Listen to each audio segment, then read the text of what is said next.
kenapa Solo sama pemerintah dibolehkan menggunakan Spirit of Java? Karena Jawa ini ya Solo. Gitu. Semangatnya, ruhnya Jawa ya Solo.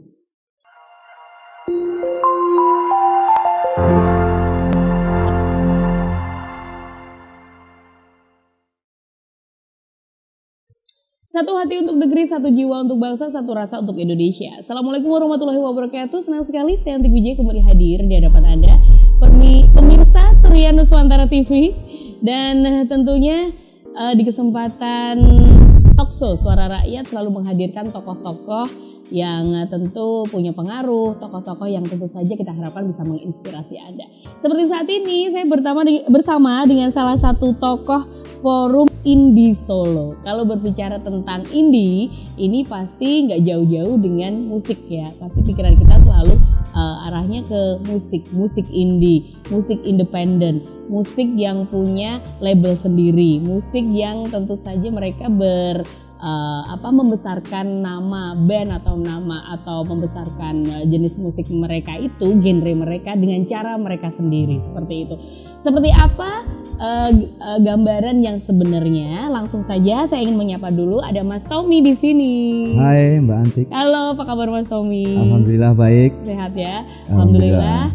Ya, dan kita harapkan juga pemirsa Surya Nuswantara TV juga dalam keadaan sehat tentunya. Amin. Dan bisa mengabarkan kepada rekan-rekannya bisa terus menyaksikan tayangan dari Surya Nuswantara TV, baik itu podcast maupun juga talk show. Iya. Oke. Dan Mas Tommy ini juga selain beliau adalah penggiat Forum Indie Solo, ini beliau adalah salah satu announcer ya.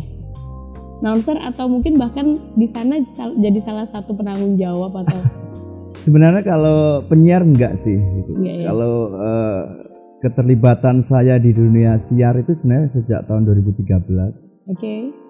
Waktu itu ada event band, jadi kita memperingati 25 tahun Sentris. Sentris itu band yang khusus mengcover lagu-lagu Genesis dari mahasiswa UNS tahun 1985. Wow. Yaitu kakak-kakak saya jauh. Nah, kemudian kami dipercaya untuk meng-create acara itu. Terus dari bertempat waktu itu di RRI, di auditorium RRI Surakarta. Nah, waktu itu kami siaran pertama itu kan itu acaranya tanggal 29 Juni 2013 ya. Nah, 2013 itu. Terus kemudian saya sebagai narasumber mengupas soal ya musik-musik progressive rock. Kalau orang dulu mengatakan art rock gitu. Nah, itu sih awal saya mengenal dunia broadcasting. Ya, awal saya mengenal radio itu. Kemudian saya diminta untuk mengasuh acara di situ di dengan RRI ya? Enggak, di Ria FM. Di Ria FM. Ya, waktu itu kan siaran venue di RRI, acara di RRI. Acara di auditorium RRI, cuman waktu itu kan kita bekerja sama dengan Ria FM. Ria FM. Oke. Kemudian ada waktu itu musik station manajernya waktu itu Mas Jerry. Waktu itu mengatakan bagaimana Mas Tommy kalau kita bikin suatu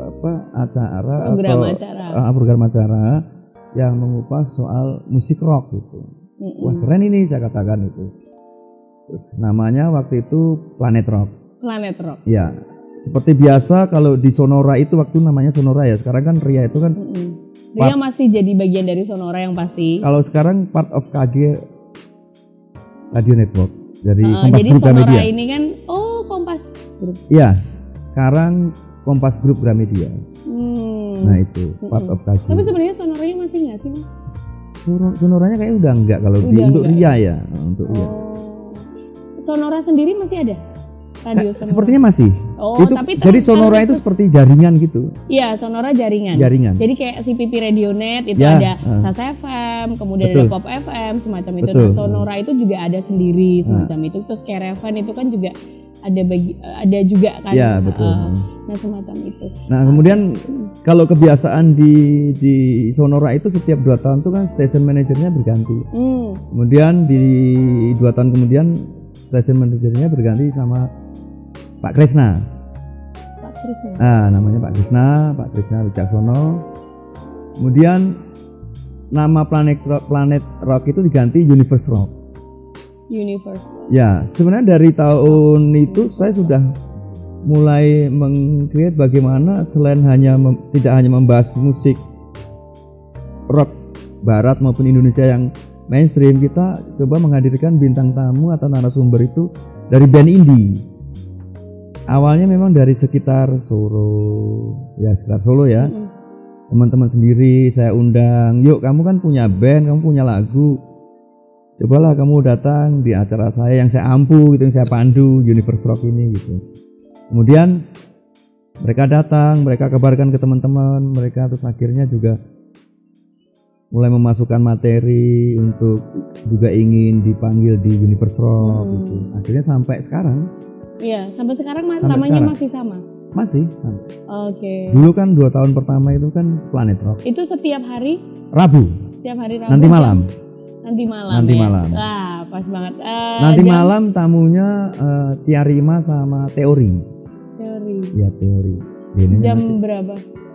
Kami siaran dari jam 8 sampai jam 10. Jam 8 sampai jam 10. Dulu biasa kalau sebelum pandemik ya itu 3 jam tuh dari jam 9 sampai jam 12. Nah, sekarang karena pandemik ini Ria FM tuh udah harus off jam 10. Harus off jam 10. Iya, jam 10 harus selesai. Jadi tidak sampai tengah malam ya. Enggak. Baiklah. Iya, saya pikir juga saya rasakan sebagian besar radio memang seperti itu karena pandemi ini, jadi kemudian dipangkas jadwal siarnya yang biasanya selesai sampai 24 jam 24 hours sampai jam 12 saja sudah selesai, lepas dari itu nanti sudah tidak ada siaran lagi ya. Betul, bahkan di radio kami itu sangat ketat sekali waktu pandemi itu 2 tahun tuh nyaris tanpa narasumber. Iya, bahkan untuk karyawan pun dibatasi yang ngantor. Sementara yang lain 1 tahun berjalan ya, radio yang lain 1 tahun berjalan, pandemi itu sudah mulai aktivitas ramai. Kalau di tempat kami memang kami ketat gitu. Kami benar-benar ingin membantu pemerintah untuk segera menyelesaikan pandemi ini. Iya. Baiklah. Jadi bersama dengan Mas Tommy, kalau tadi berbicara bagaimana asal muasal, bagaimana cerita singkat Mas Tommy mengenal sampai ke dunia broadcasting yang sampai saat ini Mas Tommy ini eksis juga sebagai announcer, sebagai salah satu penyiar bisa dikatakan seperti itu ya di Ria FM ya. Saya bukan penyiar sih saya. Bukan ya? Saya diminta untuk jadi penyiar, saya nggak mau. Jadi lebih ke narasumber ya? Bukan. Atau pengampu? Saya pegang program produser ya di situ. Oke. Untuk acara itu saja. Untuk acara itu. Oke, jadi yang mengatur siapa nanti bintang tamunya, kemudian materinya apa saja. Kemudian, nanti saya menemani mereka, saya akan tanya-tanya mereka soal musik mereka. Oke. Oh, termasuk juga hadir host juga ya? Iya. Oke. Nah, itu ceritanya dari pas waktu pertama kali ada event yang dilaksanakan di Auditorium dan RRI tanggal 29 Juni 2013. Art Rock itu tadi ya? Iya, acara sentris itu memperingati 25 tahun mereka bermusik. Nah, ini kalau ngomongin soal Forum Indie Solo ini, apakah juga benang merahnya tuh juga berasal dari yang sekarang acara di Ampu juga di salah satu stasiun radio? Tentu ya, karena kan selama ini kan saya mengundang mereka itu, saya juga menginventarisir band di Solo ya, minimal itu dulu, bahwa dengan saya mendatangkan mereka ke radio, saya punya file mereka. Oh, ternyata band indie di Solo masih ada dan banyak gitu. Karena waktu tahun 2000 saya pernah membangun musik indie sama Utara, banyak kan? Sama Ipul itu kan, Saiful Usman itu, terus teman-teman banyak teman-teman yang lain. Itu dulu kita mangkalnya di salah satu radio lah di Manahan itu. Oh iya. Terus kemudian setiap minggu pagi itu kita bikin event di depan di LJR itu, di Manahan juga itu. Tapi tidak berlangsung lama karena tidak terorganisir ya gitu. Tidak ada yang mewadahi. Ya mungkin karena semangatnya yuk kumpul ada. Kalau sekarang mungkin Car Free Day ya. Kalau sekarang gitu, tahun 2000 itu sudah ada Car Free Day belum ya? Saya nggak tahu ya. Tapi di mana itu rame gitu. Istilah Car Free Day mungkin belum ada. Belum ada istilah Car Free Day, tapi sudah sudah menyerupai Car Free Day. Apalah pokoknya pasar tumpah atau apa ya, setiap pagi gitu ya. Sunday morning. Sunday morning atau apa ya betul. Nah di situ kami tahun berapa Mas? 2000 awal. Tahun 2000 awal. Iya tahun 2000. Itu benar-benar banget ya. Ada Nadi si Esa itu, Esa Saputra itu. Oh, Esa yang Eko Saputra, Esa itu Eko Saputra. Eko Saputra, oke. Ya, kalau dipanggil Eko Saputra marah dia. Maunya Esa. Ya. Esa dewasa ya. Nah itu kan bandnya Nadi itu. Banyak sih band-band waktu itu, kita juga ke radio yang di bilangan Kampung Baru itu. Terus kita bikin acara juga di sana. Tapi memang karena tidak terorganisir, akhirnya kan band-band itu kan seperti mencari tempat lain gitu. Ya namanya orang kumpul kan kalau nggak secara organisasi kuat kan juga lama-lama bosen ya mau ngapain juga gitu, bosen juga kan. Tapi sempat juga jadi gebrakan waktu itu. Ya, karena kan awal-awal Utara waktu itu belum rekaman ya. Belum. Setelahnya kan rekamannya setelah itu. Utara itu. Banyak sih band-band waktu itu keren-keren. Iya betul. Itu jadi banyak band-band istilahnya band-band indie, band-band yang punya lagu sendiri, yang mereka punya karya musik sendiri gitu ya. Betul. Waktu itu. Dan bebarengan dengan keluarnya Utara itu juga, dan setelah itu banyak juga bermunculan band-band baru, kemudian jenis genre musik yang baru juga kan. Akhirnya ada keluar musik, kalau dulu kan mungkin sekedar rocknya rock klasik ya semacam itu. Kemudian kesini-kesininya kan rock semakin variatif, ada yang rock menjadi metal ada yang jenis metal, core metal dan sebagainya. Akhirnya bermunculan juga nih genre-genre baru, musik baru, band baru juga ya. Oke, Mas. Sebenarnya apa sih musik indie itu maknanya? Seperti anak-anak muda zaman sekarang ini maksud sebagai anak indie itu tuh sebenarnya indie sendiri itu sebenarnya apa Mas? Indie kalau menurut Mas dari kata dasar mungkin ya berawal dari independen gitu ya. Betul. Independen, kemudian independen itu secara kita tidak bicara secara makna kata tapi secara filosofi bahasanya ya. Bahwa independen itu dia mandiri ya kan, mandiri dalam hal berproduksi, dalam hal berkarya, berpikir, berkreativitas. Karena waktu itu bisa dikatakan untuk menembus major label itu sangat sulit. Seperti band-band yang sekarang kan mereka kan dulu major label ya. Kayak Noah, kayak Padi, Dewa itu kan major label. Sementara kami itu waktu itu kan pengennya seperti mereka. Untuk waiting listnya kan sangat panjang dan belum tentu bisa juga masuk gitu kan. Akhirnya bisa dikatakan yang paling sukses indie waktu itu tuh tahun 95 itu Pas Band. Pas Band tuh awal-awal memang dia bergerak di indie dengan album pertamanya dia itu sempat terjual 5.000 kopi waktu itu. Itu sebagai band indie yang pas waktu sama Tere ya? Bukan itu kalau Tere kan baru-baru saja ya bisa dikatakan, sebelumnya itu awal-awal Pas Band. Terus ada Pure Saturday ya kan, banyak sekali band-band Bandung tuh, karena memang kalau bisa dikatakan untuk setiap pergerakan apapun yang kaitannya dengan musik tuh Bandung memang tiada duanya. Betul. Luar biasa Bandung, bahkan Jakarta pergerakannya sampai sekarang pun Bandung militansinya juga luar biasa. Iya, karena memang iklim di sana itu kondusif ya. Semua genre ada kalau di sana. Kemudian masyarakat Jawa Barat tuh lebih welcome kepada budaya apapun gitu. Artinya mereka termasuk masyarakat yang heterogen. Di sana banyak kampus-kampus besar, otomatis dari belahan bumi manapun datang ke Bandung untuk kuliah. Nah, ini juga akan mempengaruhi pola pikir masyarakat di situ. Beda dengan di Solo. Di Solo masyarakatnya kan homogen ya. Kalau kita ketemu orang asing kita berani pakai bahasa Jawa gitu. Kalau di Bandung kita nggak berani, apalagi di Jogja gitu. Di Jogja pun yang hanya tetanggaan 65 km dari Solo pun kita pakai bahasa Jawa udah nggak berani. Bahasa Indonesia. Kalau nggak benar-benar satu tongkrongan ya. Nah itu beda lagi kan beda itu. Lagi. Makanya kenapa Solo sama pemerintah dibolehkan menggunakan Spirit of Java, karena Jawa ini ya Solo. Gitu. Semangatnya, ruhnya Jawa ya Solo. Nah kalau kita bicara soal Jawa, memang Jawa itu unik gitu. Jawa itu punya filosofi ngalah ngalih ngamuk gitu. Nah ini yang sulit untuk pergerakan musik kadang. Kadang kalau kita melihat di Solo itu mereka itu kalau berselisih ya bisa berteman, bisa kumpul. Unik memang Solo itu. Tapi mereka tuh kadang menyimpan sesuatu. Iya. Nah itulah. Karena kan kerisnya di belakang. Terus belangkonya, bendolnya di belakang. Ini kan filosofi juga. Jadi menggambarkan bagaimana keadaan masyarakatnya, bagaimana mereka bersosialisasi. Ya sebenarnya kalau pergerakan dimanapun sama ya. Sama. Cuman itu akan terbentur dengan local wisdom setempat. Iya betul. Pasti.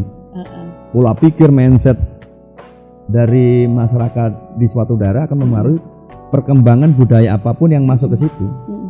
Ya, ini berkaitan dengan pertanyaan yang disiapkan oleh tim ya. Ya, kalau menurut Mas Tommy sendiri, sekarang yang terjadi di kalangan anak muda, kaula muda yang bermusik, yang mereka memiliki lagu sendiri, itu sudah bisa dikatakan sebagai anak indie? Ya, boleh lah. Karena mereka bisa dikatakan sudah mulai berani memproduksi ya. Dengan mereka membuat lagu, otomatis mereka juga pengen direkam ya. Berarti mereka sudah belajar menjadi produser minimal untuk band mereka sendiri. Nah, terlepas dari nanti apa dan bagaimana kedepannya pergerakan band itu kan nanti tergantung bagaimana mereka meng-create-nya lagi mereka, kemudian betul sekali. Masa kemudian bagaimana penikmat dari musik mereka itu sendiri ya. Betul. Bagaimana ngopeni. Ya memang berat sih. Saya katakan ke teman-teman, saya untuk membangun forum indie Solo lagi itu butuh waktu sekitar 21 tahun. Karena tahun 2000 kan pernah. Ini kemarin 5 Desember 2001 itu kan kita jebak sama teman-teman, yuk kita bangun lagi musik indie di Solo gitu. Tapi ini dengan personil yang sangat baru dan fresh gitu. Bahkan awalnya saya hanya beberapa baru kenal gitu. Dan mereka ternyata sangat progresif sekali, sangat visioner. Kalau menurut pandangan dari Mas Tommy sendiri, Mas Tommy ini udah ketemu pasti ya dengan banyak band ini ada musik mereka not bad, bagus, dan bahkan justru bagus banget nih gitu. Terus kemudian mereka ngilang. Ada lagi tuh band, ada di interview sama Mas Tommy, kemudian ternyata progres pergerakan mereka, mereka sudah go public nih, mereka sudah ada di gigs, sudah ada di event. Sebenarnya sih parameter di mana sebuah band indie ini buat dinyatakan sukses itu apa sih Mas? Kalau menurut versinya Mas Tommy? Sukses itu menjadi versi terbaik atas dirimu. Itu pengertian sukses. Kita harus tahu dulu. Karena bagi sebagian orang sukses itu ketika kita melakukan suatu aktivitas yang sebenarnya kita belum pernah melakukan, kemudian berhasil walaupun mungkin gagal, minimal kita sukses untuk mencoba dulu. Nah, ketika sebuah band itu mencoba, misalkan kita nih berlima atau berempat ya, yuk kita bikin band, itu kesuksesan pertama. Menjadi versi terbaik atas dirimu. Sebelumnya kita nggak berpikir untuk bikin band. Ketika kita ketemu dengan teman-teman musik, kita berpikir yuk bikin band. Kemudian kita latihan, terus coba-coba bikin lagu, itu sukses kedua. Ya kan? Terus kemudian direkam, itu sukses ketiga. Karena ini kan menjadi versi terbaik terus atas dirimu. Jadi ada progresnya. Ya. Setiap progres yang dilalui itu adalah sebuah kesuksesan ya. Iya, harus seperti itu. Karena kalau sukses ukurannya finansial, ya terus bagaimana yang lain? Finansial ukurannya seberapa untuk menjadi sukses? Kan gitu. Padahal kesuksesan itu kan ada yang orang, kalau sukses itu punya harta banyak, bolehlah, itu pendapat orang. Sukses itu kalau misalkan dia secara imannya meningkat, bolehlah, itu lebih bagus gitu. Jadi kalau secara bahasa menurut saya sukses itu ya menjadi versi terbaik atas dirimu. Yang sebelumnya kamu tidak melakukan sesuatu, kamu mencoba melakukan sesuatu, itu udah sukses. Ya kan? Jadi tidak ada batasannya, tetap berprogres dan tetap berkarya ya. Betul. Menghasilkan sebuah karya itu adalah sebuah kesuksesan. Jadi kalau dikorelasikan dengan suksesnya sebuah band indie itu apa sih? Berarti kamu berhasil untuk menciptakan sebuah karya ya? Minimal itu dulu. Minimal itu dulu. Oke. Kita masih akan berlanjut lagi Mas Tommy. Mohon maaf sudah diberi tanda untuk jeda. Karena nanti kita berada di 3 sesi untuk satu episode talk show kali ini ya. Bersama dengan Mas Tommy tentu saja. Beliau adalah salah satu penggiat dari Forum Indie Solo. Dan kita masih di talk show Suara.